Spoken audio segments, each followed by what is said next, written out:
Bwana Yesu asifiwe. Nawakaribisha katika ibada ya hitimisho ya siku ya kesho. Kwa majina anaitwa Joel Paulo Sengerema, ni mwalimu wa watoto.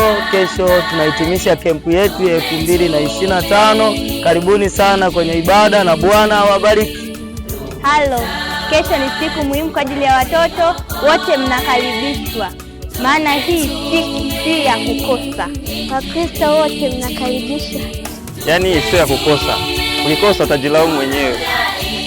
Wakristo wote mnakaribishwa. Tumekuandalia mambo mazuri siku ya kesho, usikose. Makabila yote, dini zote mnakaribishwa. Ni kwa ajili yako wewe Mkristo. Wahi kesho uchukue nafasi usikupite. Baba, Amayo, Pera Kiwize, kempu 2025. Tabu sana. Ogopa. Tulijue kanisa katika misingi ya Biblia. Waefeso sura ya 4 mstari wa 5 tunasema Bwana mmoja, imani moja, ubatizo mmoja. Wewe ogopa.